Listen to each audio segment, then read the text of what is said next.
পুরুষের কাছে মোটেও শান্তি পাচ্ছেন না এক সময়ের মডেল ও অভিনেত্রী নাজনীন আক্তার হ্যাপি। এক সময় সুখ খুঁজেছিলেন জাতীয় দলের পেসার রুবেল হোসেনের কাছে, কিন্তু কপাল মন্দ, রুবেলের সঙ্গে হয়নি বনিবনা। একসময় ওই খেলোয়াড়ের বিরুদ্ধে ধর্ষণের অভিযোগ এনে সারা দেশে আলোচনার কেন্দ্রে এসেছিলেন হ্যাপি। রুবেলের সঙ্গে ওই ঘটনার পর পেরিয়ে গেছে অনেকটা সময়। শোবিজ ছেড়ে হ্যাপি হয়েছেন আমাতুল্লাহ, ধর্ম মেনে করছেন পর্দা, বিয়েও করেছেন একজন মুফতিকে, কিন্তু সেখানেও মেলেনি সুখ। এবার স্বামী মুফতি তালহা ইসলামের বিরুদ্ধে এক চাঞ্চল্যকর অভিযোগ নিয়ে আবারও শিরোনামে উঠে এসেছেন হ্যাপি।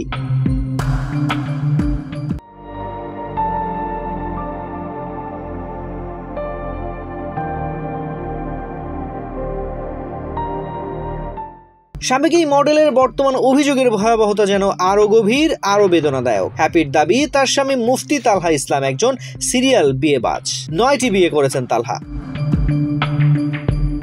হ্যাপি আরো জানিয়েছেন, স্বামীর কাছে শারীরিক, মানসিক ও অর্থনৈতিক নির্যাতনের শিকার হয়েছেন তিনি। সাবেক এই মডেল বলেন, বিয়ের পর থেকেই তার ভিন্ন রূপ প্রকাশ পায়। আমাকে নির্যাতন, ভয় দেখানো, হুমকি দেওয়া যেন ছিল প্রতিদিনের ঘটনা।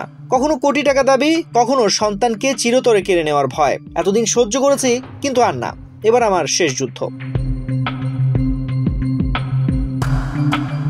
হ্যাপি আরো বলেন, তালহা বিভিন্ন নারীকে বিয়ে করে, আবার চুপিসারে সেই সম্পর্ক ভেঙে দেয়। মৌখিকভাবে বিয়ে করে যাতে কোনো প্রমাণ না থাকে।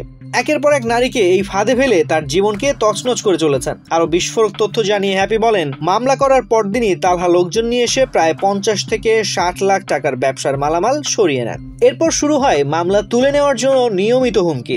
বর্তমানে তিনি চরম নিরাপত্তাহীনতায় ভুগছেন বলেও অভিযোগ।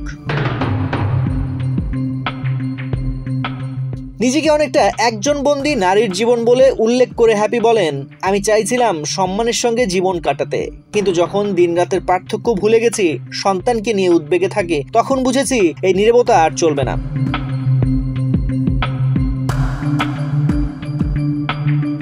অন্যদিকে মুফতি তালহা এক ভিডিও বার্তায় হ্যাপির সব অভিযোগকে মিথ্যা ও বানানো গল্প বলে দাবি করেছেন।